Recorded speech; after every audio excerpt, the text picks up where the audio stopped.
If I pretended hard enough, I could almost believe the fireworks bursting over the stadium were for me. According to my phone, it was still 11:47 p.m., but that was Rio time. Back on Andros, it was January 13th already. Close enough. It was my freaking birthday, and all I wanted was to see one debonair, vest-wearing traitor destroyed. He's really doing it up with the choreography, don't you think? Devroe's voice, frustratingly nonchalant, buzzed from the comm in my ear. I didn't respond, but Devroe kept talking anyway. Eruption is such a powerful song. It'd resonate more if he let it breathe, don't you think? 30 seconds before I'm headed your way. Don't get distracted. I'm only ever distracted by you. I muted the comm until I was sure he was done talking. 6 months later, and he was still flirting, acting like he didn't have a world-shattering wish stashed away to play against me at any time. I thought he'd get tired of this game after a month or two of working together, but the icier I got, the more steadfast he became. It was enough to drive a girl crazy. It was enough to pummel my heart into pieces. I had to get rid of this boy before he ruined me. That's a quote from Heist Royale by Kavion Lewis. This is YA Book Chat, and I'm your host, Leah Stuhler. Hello, everyone. Welcome to another episode of YA Book Chat. As always, thank you so much for being here and for continuing to listen. Now in season 5, which is very exciting. Today, I'm going to be chatting about the book Heist Royale by Kavion Lewis. This is actually a sequel to Thieves Gambit, which, if you remember, I covered as well last season. And Kavion was here to talk with me about that. And she is here again today to talk with me about Heist Royale. And I'm very excited to have her here. Kavion is a young adult author of all things escapist and high octane, a former youth services librarian. She's been working with young readers and kidlets since she was 16. And when she's not writing, she's breaking out of escape rooms, jumping out of airplanes, and occasionally running away to mountain retreats to study Kung Fu. And if you've read either of these books, then you know that that is very apparent in the writing, which is why these are so fun. Well, it is so great to have you here again, Kavion. I'm so happy to be here. Thank you for wanting me back. I guess that means I said some very insightful things last time. So I'm hopefully going to say some equally insightful and interesting things this time. Absolutely. I'm sure it will be fantastic. I am not worried. Well, the last time that you were here, so we talked about Thieves Gambit because that had just come out. And now we are talking about Heist Royale, which is its sequel. So what does it feel like to have the duology completed? It's like a bittersweet sort of feeling. The sweet is definitely this feeling of accomplishment. Like I finished the last edits on Heist Royale and I just took a breath and I was like, it's done. It's actually like the story has concluded. You can like take a break now, Kavian, at least until the next book. Uh, but also the, bitter part of having to step away, like, oh, it's done. It's done. I can't write more stories about these characters. Like they hopefully have satisfying conclusions and they're off to the ether. So it's happy and I'm proud of the story being finished, but I'm also a bit melancholic about the fact that, oh, the story's finished and there's nothing more to tell, nothing more that I feel like I should be telling at least. Yeah, I've heard a lot of authors say that when they finish like a duology or, a series, however long it is. And I can imagine that that's got to be tricky. I know some authors do sometimes leave a little bit of space at the end, like if they ever decide to come back to that world for a little novella or whatever. But yeah, no, I felt like this had a very good conclusion to it and kind of wrapped everything up nicely. And we had some fun things at the end. They're all in a good place. And yeah, it was great. Yeah, mostly everybody is in a good place. And I Yeah. hope everything is satisfyingly wrapped up. I think it's like innate. Like most authors I know, even if they pretend everything is completely final and I'm never coming back to this world, everybody leaves at least a tiny like loophole where, well, if I had to, I could definitely come back and write more about these characters. But for the most part, everything is cut and dry. Everybody is where they need to be. And I want to think that it's a hard stop for the end of the series. I mean, it felt like it to me. It felt pretty good, so I have definitely read a series before where the author left more than just a tiny little loophole open at the end. It was pretty big. And I was like, wait, this is the end of the series. So, and then everybody keeps asking her if she's going to come back to it. And she's like, well, I did leave it open, but I don't know. And I'm like, what do you mean you don't know? That was a pretty big matzo ball you left hanging out there. And I don't appreciate that. Like, please come back to this. Try not to aggravate people that much, especially when Thieves Gambit ended on such a definitive cliffhanger. And at the time that I was writing Thieves Gambit, I silly thought that that was going to be just one book with a huge cliffhanger at the end. Then I realized I probably shouldn't do that for the actual last book. I should make it more definitively done. Like I always enjoy reading books when they first come out or, when I get the arc. But then I'm like, oh my gosh, I have to wait for like a whole nother year and a half or so to get to finish this story. Now, what have I done to myself? So it's nice when I do get the Especially if you're reading the arc. right? Because I get those so much earlier. And then I'm like, oh, now what do I do? There's always that kind of like, like I feel like I'm coming down off of a high because I was so excited and then I got to read it. And then I'm like, well, no, I'm sad because I've read it and it's done. Oh, I'll read it again. Okay. Yeah. That's kind of how you feel as the writer, just a little bit. Yeah. Well, do you feel like one of these books was harder to write than the other one? And if so, which one and why? Oh, definitely Heist Royale was the more difficult book, which is funny to say because I literally wrote probably 10, 15 drafts of Thieves Gambit before I got to the final version. So I definitely put in a lot more time and revision into Thieves Gambit. But Heist Royale it felt like so much more intense to write. Not necessarily because the content is more intense, although it is very, high stakes and international and heisty as the first book. But there's a difference between writing when it's just you writing for fun and you're not under contract and you're like, la di da di da, one day I'll get a book deal, maybe.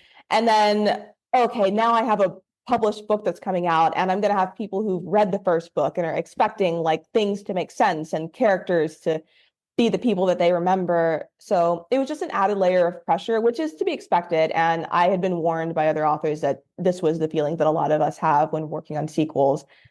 But maybe I underestimated how different it was going to feel until I was actually having to write a sequel myself, and not just a sequel, but a sequel that is also the finale to the series. So I was having a lot of expectations that I put on myself. I think that I've met all of them, and I'm very happy. I love Heist Royale. I think it's amazing, but it was definitely a bit more stressful to write, uh, but just to be expected. But I'm happy with the product. It's amazing. Everybody go read it. It is amazing. I absolutely love it. And it's a great sequel. Honestly, there have been books that I've read when I've read the first one and then I've read the sequel and I was like, eh, like, and I don't ever talk about that on here because that's my opinion and I'm not going to like trash somebody's work because it's really hard, and I know that. And it just wasn't my taste and that's fine. It's just my opinion. But I did enjoy yours and I felt like it was definitely lived up to the first one, if not more, because I felt like there were higher stakes in this one. There's a lot more kind of at risk. So definitely. Yeah. So, do you feel like you're a plotter or a pantser when it comes to your writing? Like, what works for you when you're planning and writing a book, especially this type of book? Oh, especially a heist book, which has so many moving pieces, and especially my heist books that have multiple heists, which have multiple moving pieces inside the moving pieces. Why did I set myself up for this? Like, really? I am Having said all that, I probably should be a planner, but I still have stuck to I call it planting ways, which is something in between a plotter and a planner. So I usually start with, my idea and then sort of a really thin outline that I work from. And when I say thin, I mean literally just like bullet points of like Ross meets this character, heist happens, heist finishes. So it's actually not helpful at all, but I think it's just a mental thing, honestly. And then that's what I use to like start drafting my books. So I have a little bit of a roadmap, but it's definitely like a roadmap in the dark that I can barely read and the ink is faded away. This has been problematic when writing heists. I will say that. So I do have to go back and revise and revise and revise because when I'm originally drafting, I get to like a heist part and I just have on my outline heist here, insert heist, insert something cool. And I'm like, oh, wow. I really don't know what's going to happen. Let me just come up with like the wildest, most like unbelievable thing that I can come up with, and you'll fix it later, Kavion, and it'll hopefully be cool.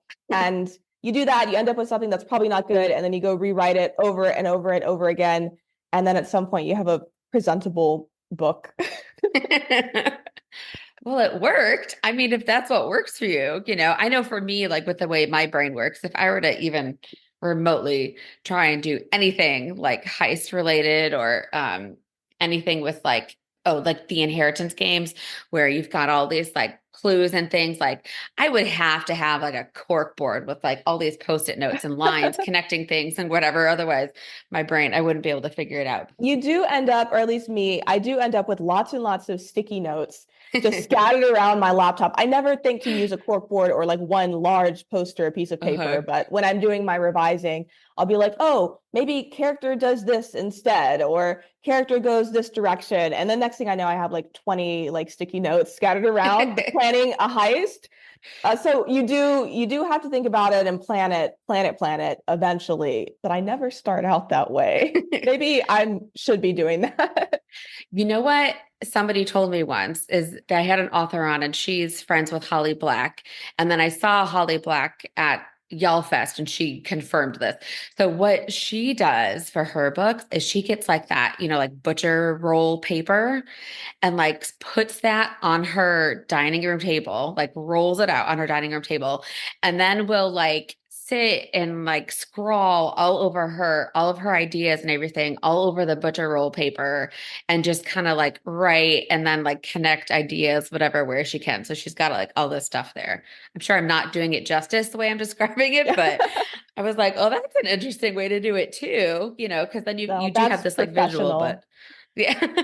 yeah. I'm just a phony parading as a professional. That's professional. That's I Holly think for Black. me though, at least part of the fun though is the not knowing what's going to happen and not, Mhm. having everything decided or, written out on a butcher roll ahead of time. And I think some of my best ideas and twists especially have come when I'm just like in the middle of a scene and staring out the window thinking really hard and I don't know like and something just comes like flying out of your fingers that you never expected. And I think if I lost that kind of spontaneity, I don't think that the books Thieves Gambit and Heist Royale would be as unpredictable and Mhm. intense as they are. That's just my theory, or maybe I'm just coming up with an excuse why I don't spend hours planning my books ahead of time. No, I mean every author is different. Different things work for different people. So I love that. I think that's great. That's your style. That's what works for you. Thank you. I will take it. Well, why don't you remind everybody what Thieves Gambit is about and then tell everybody what Heist Royale is about without too many spoilers, of course. No spoilers. I'll do my best. So, Thieves Gambit is about nine teenage thieves from nine different countries who are all invited to compete in an international underground thieving competition that takes them around the world, completing in different various heist phases while they're slowly eliminated.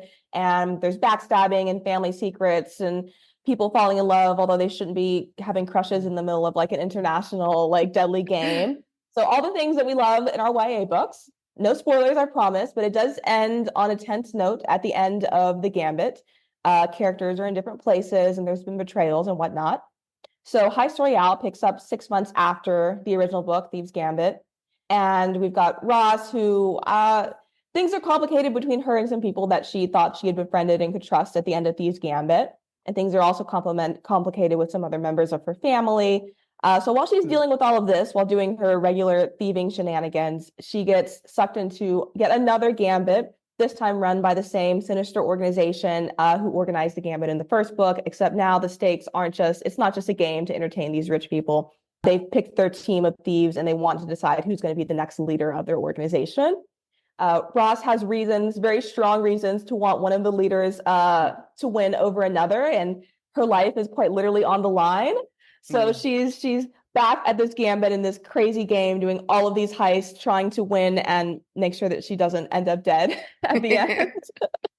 So lots more thieving, globetrotting, around the world shenanigans, and it's all tense and amazing. And I wrote it. You're welcome. Yes. And it is fabulous. It's so much fun. Like as when I read Thieves Gambit and then as I was reading Heist Royale, I just kept thinking like with both of them, I really want to see this in a movie. Like I need somebody to make these books into a movie because They're working on it, I promise. oh man, I hope so because I would absolutely love it. Like these are would make the best movies ever. So they're very exciting. I can't wait to see the adaptation myself. We're working on it, I promise. And Yay. I can't wait. And I'm hoping that they do all the filming on location at all of the Oh. places. And I, as an executive producer, definitely have to be there. So I hope they take me with them to all the filming too. That would be fantastic.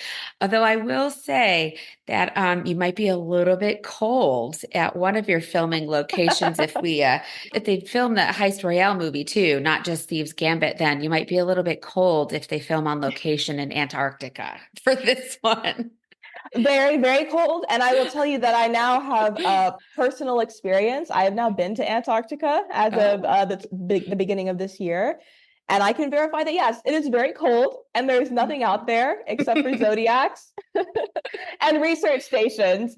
And Okay. also, if you ever find yourself in Antarctica and decide to jump into the icy water, which may or may not happen to one character while they're doing a heist in Antarctica, do not do it. Do not do it. I decided to do it while I was there. And literally my first thought was, wow, this is horrible. I feel so bad for doing this to Roz. I mean, it was bound to happen considering the situation that she was in. I was reading that section. I was like, oh, she's going in the water. Yep, this is going to happen. It had to happen to somebody. It did, considering where they were. It was just a matter of who it was going to be. So it's Exactly. fine. Hopefully it was worth it. Hopefully they got out of that heist mostly Mhm. unscathed. I, I, yeah, yep. We will leave that to Leave everybody that to out read there. for Yeah. themselves I've later. said too much already. Yeah. Well, so this is such a fun sequel because we do get another Gambit and it says like edge of your seat, keeps you going, keeps you wanting to read this. Higher stakes than the first one, you said, because literally Ross's life is on the line. And we've got 3 phases for this. So like we just said, we go to Antarctica for a heist. Then there's a casino heist in Monte Carlo. And then there's a heist in a visual arts commune in South Africa. So tell me how the ideas for each of these heists kind of developed. I know you said earlier you kind of just like, sometimes they kind of just come to you spontaneously, but how did you develop these once you got the ideas for them? We'll be back after a quick break. Greetings and salutations. My name is Tanisha. I am the host of Wellness Through Reading. This is a podcast dedicated to keeping reading a daily habit as a form of self-care. On the podcast, I give tips and tricks on how to keep reading daily. Also, I give out great book reviews of books that I'm currently reading that you can add to your TBR list. We post episodes every Wednesday. If you haven't already, hit that subscribe button so that way you stay updated when new podcast episodes are uploaded. And as always, I wish you, my listener, good wellness and good reading.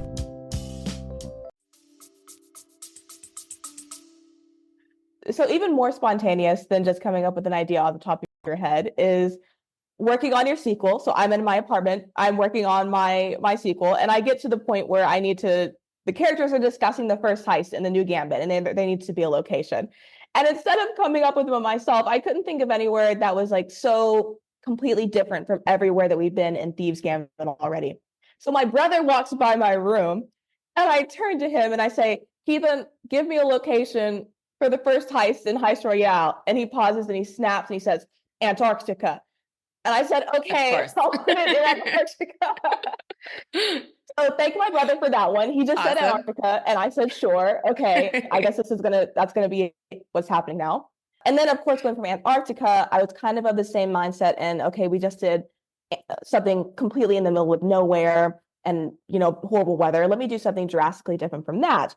And that's how we ended up in Monte Carlo. I'd always been a fan of Casino Royale, which Heist Royale, Casino Royale. It's definitely an homage in the cover and the title.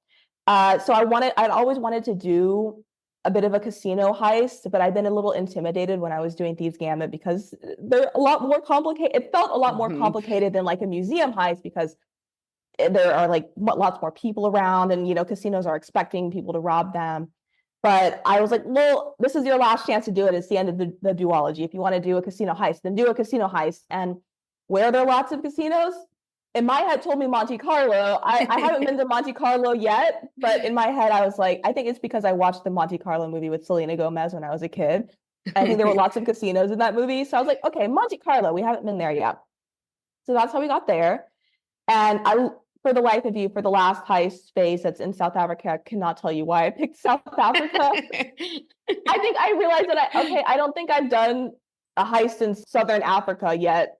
So I just kind of looked for an area on the globe in my head that I hadn't been in that radius yet. And somehow we ended up there. I've never been there. I've never been to any of these places, but I know, like, I've Not heard, yet. not yet. It is very possible. Although, I am not a cold weather person, so I'm not sure if Antarctica and I will ever get acquainted, but I would have no problem with going to Monte Carlo or South Africa for sure. I've heard South Africa is beautiful. I have friends who used to live there and they loved it. Oh, yeah. I haven't, like I said, I haven't been yet, but when they get to that movie, I will hopefully get a fully funded trip as an important executive producer. I imagine that you will. Okay, so you've been to Antarctica, so you know what it's like there, but what kind of research did you have to do to help you with these? Because if it was me, I'd be watching like Casino Royale, Ocean's 11, all these kinds of things, especially for the casino heist. So what did you do for research? Oh, well, the casino heist being particularly complicated, and again, I'm trying not to get into spoilers, but it definitely is another situation that's almost like, like Thieves Gambit itself is a bunch of heists in one. The casino heist within the book is also a sort of a bunch of heists in one. And I was like, well, I want to look up some maybe actual casino heists that have happened in the past and then take inspiration from them. So I remember watching a few YouTube documentaries about like weird casino heists that had happened in the past. And then also just thinking back to some casino heisty movies. 21 is also personally mentioned by one of the characters in the book, which is about, if you don't know, a bunch of Stanford, I believe it was Stanford kids, college kids who were using math to like rig the 21 games tables at a casino. So, and that was actually based on a true story that was real. So researching things like that to make sure just to get like ideas and inspiration for all of the mini heists going on within the casino heist. And then when it comes to Antarctica, I mentioned that I actually got to go to Antarctica, which I was in the later editing phases of Heist Royale when I got to go earlier this year. So I got to make sure that some of the descriptions that I was using were as accurate as possible. Mm-hmm. And also I wanted to make sure that I was completely describing the like bone-shattering cold, like as accurately as possible. So I definitely jumped into that Arctic water to make sure that I was doing it justice in Heist Royale. I don't think anybody could even pay me enough to jump into that freezing cold water. Yeah. That's how I feel having done it. Everybody else on the ship was like, that was amazing. How refreshing. My brother and I were like, no. That's crazy. Mistake. Like people always do those like polar plunges, and I'm just like, nope, never gonna happen. Yeah, don't do it. You don't want it to happen to you. Maybe don't go to Antarctica. Maybe just stay home. I loved I think probably I loved all three of these. Probably the casino heist was my favorite one because, like you said, it is complicated because it is like a heist within a heist almost. And there's so many moving parts. And then there's some things that happen and you're like, well, how are they going to get out of this? And what's going to happen here? And it had a lot of moving pieces. Plus, having watched like Ocean's 11 and these other casino heist movies, I just really like that kind of thing too. But I loved how complicated that it was. It had lots of levels to it. I'm glad that you enjoyed it. And I love like the more complicated like missions and heists. But there's, I guess, always a worry when you're writing them that am I making it too complicated or am I making it like not clear enough, which can happen sometimes. So it's like you almost have to go in on like an extra, like with a magnifying glass as a writer being like, okay, I know how all this connects and makes sense, but am I also writing it in a way that is digestible to the reader and is not only logical, but is not going to require 10 different rereads to put it all together. I think requiring somebody to reread something maybe once is fine, but if people have to go back and read it 5 times to understand what's going on, then that's unacceptable. So that being said, I definitely had the most precariously placed sticky notes about this heist in particular, trying to work out all the kinks here.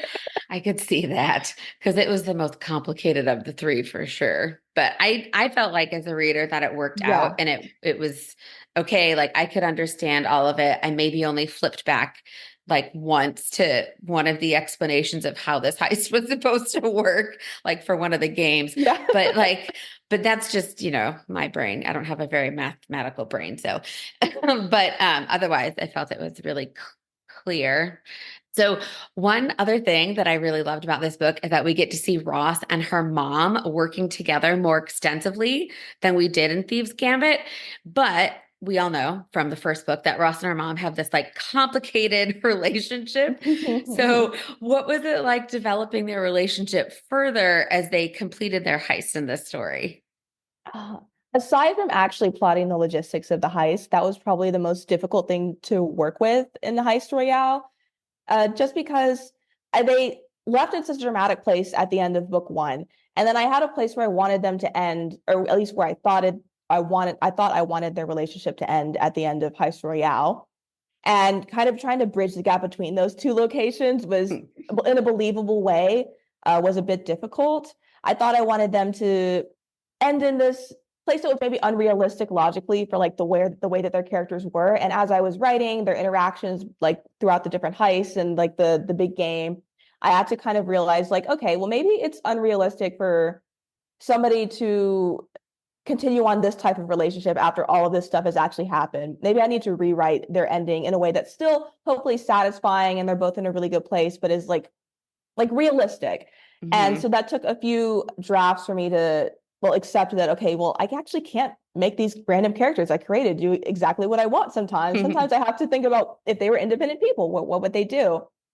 So that was definitely one of the more difficult relationships to write in the book. I also got to maybe explore my own relationship with my own mom a lot more while I was writing this. And I will say it made me appreciate how amazing my mom is as I was working on this complicated dynamic between Ross and her mom, because I would be writing the most dramatic thing between Ross and her mom, and they've done the most crazy things to each other. And I would step back and think, I need to call my mom and tell her how much I love her and how trustworthy she is. Oh my gosh. I'm telling you, if people don't walk away from either one of these books going, wow, my mom is like amazing compared to Ross's mom, something is wrong, like maybe my parents aren't that bad. My parents haven't at least done this to me. Right? They don't force me to rob people as a career or, all these other things, put me in dangerous, life-threatening situations. Like, it's fine. Yeah. Maybe that curfew I had when I was a teenager wasn't that bad compared to this. Oh my gosh, I can't even imagine. It was great though. I loved seeing their dynamic because I didn't know where it was going to go and how it was going to end with the 2 of them. So it was fun to read it and kind of just watch the up and down and see where they were going to end up at the end of it. And I think it was, like you said, a good, like realistic kind of ending and situation for it, because you don't want, as a reader, while happy endings are nice, that's not reality all the time. Or I shouldn't just say happy endings, like perfect in quotes endings, like things don't always end how we want them to. And so even though, it's fiction, there's still a level of, well, no, I need to, as a reader, believe that would actually happen. So yeah, I felt like there was that good level. I hope that makes their relationship, a little bit more relatable too, because like you said, it isn't always sunshine and rainbows at the end in real life, but sometimes the best that we can hope for, and I think the best that Ross gets is like a happy-ish ever after. Like, okay, I got this, and this thing that I didn't have before. This didn't really work out, but overall, things are kind of sort of okay. Yeah. Then, yeah. Sometimes that's all we get, and that's fine. That's how it goes. So life lessons. Exactly. It's just kind of sort of okay sometimes, and that's fine. That is fine. Okay, so we get Ross and her mom, but we do also have some other familiar faces who return in this book, which was super fun. So in the first book, there's like 9 of them against each other, working individually, but this time they're in teams, they're in 2 teams. And so Ross ends up finding herself competing against a couple of people who she didn't think she would be on the opposite team of. And she thought that she'd be like together with them. And so she ends up feeling a little bit betrayed by some of them because her and Devroe end up on separate teams. And her friend, who she thought would be on her team, chooses his team. And she's like, oh, okay. Well, there's that. So she has this, she's feeling a bit betrayed. And so again, we have this whole thing with her like struggling to learn how to trust other people. So how do you feel like Ross kind of grows and changes in her relationships throughout this book and this gambit? Yeah, I think by the end of it, she's definitely matured a lot in the way that she addresses relationships with other people. And a lot of that does have to do with like things with her mom, as we were talking about. But a lot of it is the fact that she never really had friends or the type of socialization that she probably should have had with people her own age growing up. And I would imagine that somebody who just, started having like a friendship type relationships with other people would maybe have a little bit of a more juvenile like view towards those relationships, which I think is where Ross is at the beginning of Heist Royale, where she has kind of this black and white view of, oh, this person is my friend and this person is not my friend, like friend, enemy, good, bad.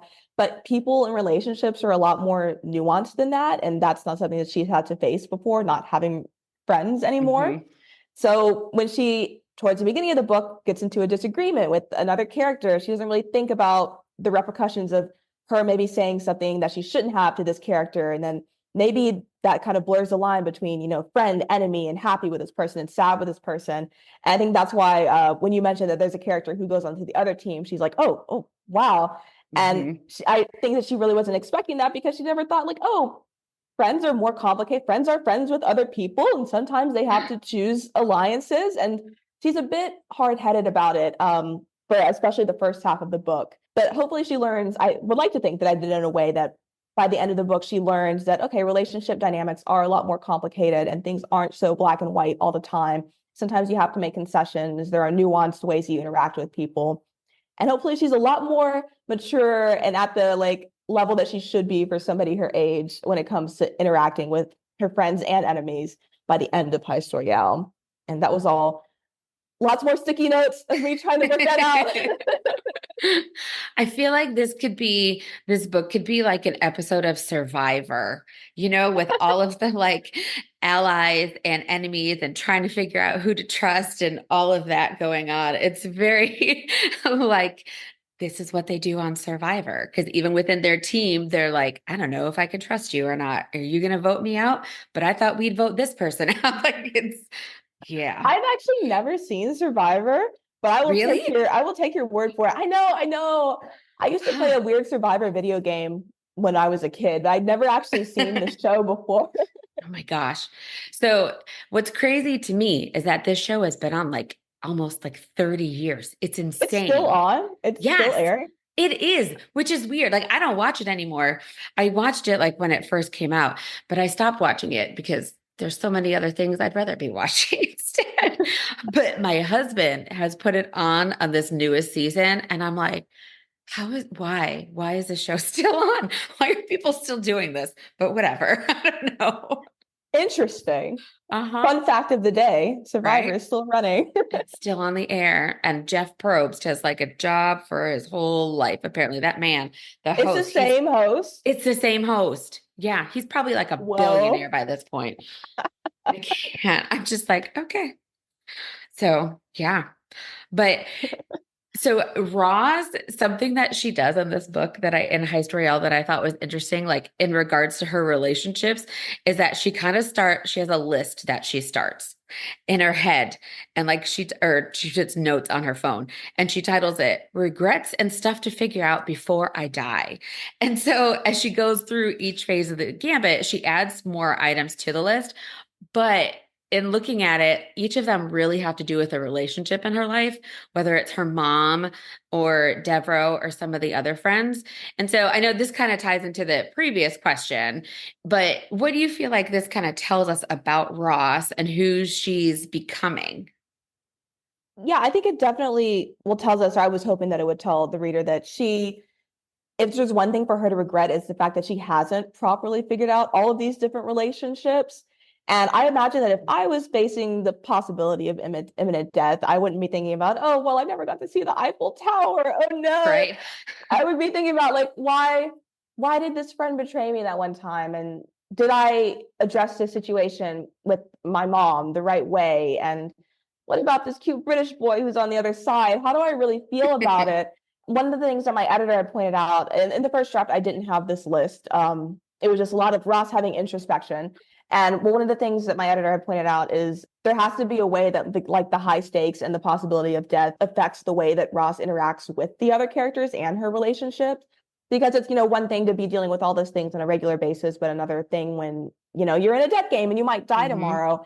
And so coming up with the list was kind of a way of me to like visually like emphasize the things that like are on her mind. And I think she did it in an appropriately dramatic way too, because that's definitely Ross is a little bit of a drama queen. She gets a little bit of that from her mom, although she probably wouldn't admit it. And it's also a very teenager thing to do, I think, start like notes and be like, if I die, this is all the stuff that I regret. Please email it to all of the people who regret. It's very 13 reasons why, isn't it? Yeah. Yes, it is.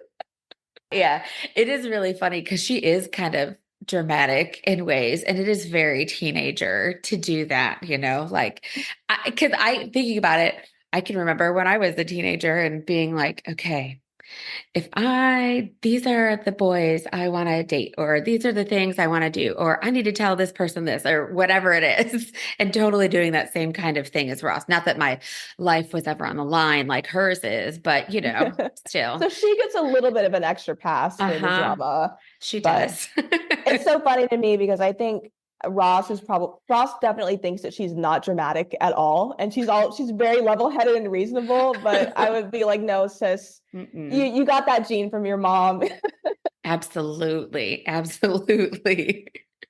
Well, I want to talk about Devroe because we haven't talked about him yet, our cute British boy. I love that, like at the very beginning of Heist Royale, right away, we see him like putting the charm on her and trying like these different things. Like he is still just like trying to get in there with her. And she is just like, no. Well, okay, she tries, but fails miserably not to think about him. And then they end up on opposite teams in the Gambit, and each, fighting for a good reason, opposite of each other. But they still are drawn to each other. So, what was it like trying to develop their relationship, especially with the stakes being so much higher for both of them? Actually, I don't want to say too much about Devroe's situation to spoil it, but the stakes are really high for him too, despite the fact that he kind of has the upper hand here based on the end of the previous book. But yeah, solidly a bit upper hand. Well, I think it was the reason that like the stakes are so high, and the reason that like they are on opposite ends now, which has a lot to do with not it's not that they want to be on opposite sides. It's just loyalties to people with opposing conflicting desires for good reasons, as you said. So, but in a weird way, because it was the fact that they don't themselves want to be on opposite sides. It's just like they have to be for like good reasons. That kind of gave me some wiggle room to work with. Okay, how would Ross be able to trust somebody after the events of the last book? And it also goes back to a lot like that I was saying earlier about Ross having to become a lot more nuanced and understanding of the different like moving parts of her relationships, and that people are a lot more complicated and three-dimensional than she was familiar with before. And as she develops as a person, having to come to understand that, okay, well, people have reasons for doing things that, aren't in my best interest. And it's not always because somebody wants to hurt you. It's because, people have their own, sometimes people do have to look out for yourself, which is what she's been taught to do her entire life. As she comes to learn that, I think that really helped and gave some opening in her relationship with Devroe. As she becomes like a more like emotionally mature person, she can also step back and say, okay, I understand why he did the things that he did at the end of the last book. And I understand that it is possible for a person to still have feelings for me, even after, being forced to do something that maybe he didn't want to do. And it's a long journey for her to come to realize that as she grows as a person. But as she grows as a person, I think that also because she realizes that she can let this little, okay, well, maybe it is okay to have a crush on him. Maybe it is okay to flirt with him just a little bit. And then that goes on and on and on until the end of the book where, something happens that proves to Ross that, okay, maybe this is actually okay. And but we also can't forget about the fact that he is just this cute British boy, and who's going to resist that? oh yeah, Handsome, that's impossible. the accent, like the whole thing. And he is just so charming. I just love all of his lines and the things that he said to her. I don't know if anybody else does this, but when I read a book where there are characters from different countries, I read it with their accent in my head. So like as much as I can. So like I'm reading this and hearing his British accent in my head, and I'm like, she's not going to be able to resist this for long. Yeah. I have tried to imagine accents as I'm reading and especially as I'm writing. And it's like on a logical level, okay, I know this is what this person sounds like, but I can't make myself hear it, especially while I'm writing or reading.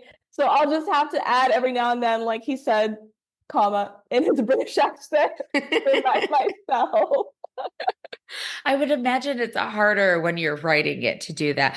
I listen to audiobooks a lot, and so I think that that's part of it too, because the audiobook narrators always do the accents and different voices and stuff. So I think it's easier for me probably to do it because I listen to audiobooks so much. So then I just kind of naturally like jump to it. But Yes. you know. Well trained. Well, is there anything that we have not talked about Heist Royale that you want my listeners to know and your readers? Oh, mostly I want them to hopefully be happy with the final product. And know that if you're not happy with it, you can definitely contact me on my website, on my contact form, and I'll take any hate mail. Are you sure? Are you sure you want to say that? You might regret that. I might, maybe, yeah. But my brother and I actually, every now and then when I'm in a bad mood, he'll go look up some bad reviews for Thieves Gambit, and he will read them in like a 2000s movie narrator voice, like, oh my gosh, Kavion Lewis is the worst author ever. The characters are unlikable. It does bring joy to my day. I was going to say, like, your brother sounds fantastic. That's a really good brother right there. Oh, he's amazing, but he's not here now, so I can say that. I can't ever let him know. Right, go to his head. Yeah, exactly, right? You can't say that kind of things around them. I get it. Right. But I hope that people, most of all, just like with Thieves Gambit, really find like the aspect of found family in Heist Royale. That's the most important part to me. And just remember that no matter who you are, whether you're an international thief or just regular old you, it's never too late to find your crew. And there are some trustworthy people out there. Some of them. Some of them. Yes. I think that it is a really great lesson and a really great theme. I love books that have found family in them because as somebody who, like myself, has gone through this because I've lived away from my actual family for a very, very, very long time. And so I haven't had family close to me since probably 2004. Oh, wow. Yeah. So it's been a long time. And so that's what I've had developed for me is with my friendships and found family. And I love it. And I think it's great. And so it's always a great theme to see that in a book and for people to know that. And yes, you can trust people mostly. Mostly. Yes. That's the addenda. Well, I know you have a launch event coming up for the book. You want to tell everybody about that? Yes, I will be at my local Barnes & Noble in Shreveport, Louisiana at 2 p.m. on November 16th, which is a Saturday. And they're signing books, hot copies of Thieves Gambit and Heist Royale, and they're to talk about all things heist related. And I'll really talk about anything as long as it's not a super weird question. I'll be there. And I will also be at the Louisiana Book Festival on November 4th, which is a Friday. on a panel with some other amazing young adult thriller authors. They're talking, well, I'll be talking about heisty things. They'll probably be talking about murder, but there's got to be some overlap between those two. It's fine. It's fine. Yeah, so I'll be the little spice in the middle of their murder spree chats. So I will be there too. Happy to also sign books, and you can tell me any hate or bad reviews you have for my book in person, as long as you do it in the movie narrator voice, like my brother too. That sounds fair. I think that's a good trade-off. Well, I know Heist Royale is just being published this week, but I also know that authors think in advance and work on projects all the time. So do you have any new projects that are in the works for you? Oh, do I? So many. Yay. I am working currently primarily on two things. The first is a young adult mystery thriller that I can't say too much about because it's still like in the works and getting approved by my editor. It is not a sequel to Thieves Gambit or Heist Royale, but it is set in the same universe. So you might get some references to the organization and some other characters. It's definitely more of a mystery than a thriller, but it's going to be just as high octane and just as intense, hopefully, I promise. But stay on the lookout for that in probably 2026. So I just told you nothing about it except it's amazing and wait for it. But that's plenty. That's enough, though. That's plenty. Great. Hopefully that should be enough. There's that. And then I'm also working on a middle grade book right now that I was on a plane earlier today. And I was actually should have been sleeping because I had to get up at like 3 a.m. But I instead wrote like 3,000 words of this middle grade book that has a lot of the same found family vibes, kind of similar in Thieves Gambit in the sense of we've got like some kids who are really, really good at this one suspicious sort of thing, except instead of heists and thievery, it is a little bit more magical. And that's all I'll say about that. But it's just as intense and entertaining as Thieves Gambit, hopefully. And I have no date on when that will be coming to the world, if it ever does make it to the world. But I'm excited to be working on it, and I'm excited to be working with a younger age demographic. It's definitely a little bit more challenging writing for kids that are a bit further away to the age from the age that I am now. But I'm always up for a challenge. That's good. That's good. I hope it does make it out into the world. I'm always looking for new middle grade books for my boys to read. They have like, I don't know. My 11-year-old is in this like graphic novel, like Dog Man, Cat Kid Comic Club, investigators type phase right now. But the older one, who's 13, is still like middle grade world. So, but he's kind of all over the place. So we're trying to kind of figure out what his thing is, but I'm always up for a new one. So that'll be great. Excellent. I will definitely remember you if it ever gets to ARC form. Great. Good to know.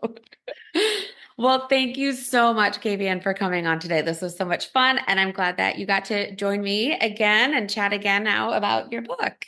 Thank you so much for having me. It was so much fun. I always love talking about my book, but you're very fun to talk to in particular. Oh, well, thank you. And I just want to say thank you so much to all of my listeners for listening. And you need to be sure to go out and read Heist Royale. And obviously, if you haven't read Thieves Gambit, then go and read that first and then read Heist Royale. Yeah, please. And I just want to say, as always, thank you everybody for listening, and we will chat again soon. Today's episode featured the book Heist Royale by Kavion Lewis. I'd like to say a special thank you to Kayvion for coming on the podcast and chatting with me today. I'd also like to say a special thank you to Audrey French at TVS Media Group for setting up the interview. Be sure to follow YA Book Chat on Instagram and Facebook. And don't forget to subscribe wherever you get your podcasts so you get your episodes as soon as they are available. YA Book Chat was created by, is hosted, and edited by me, Leah Stuhler.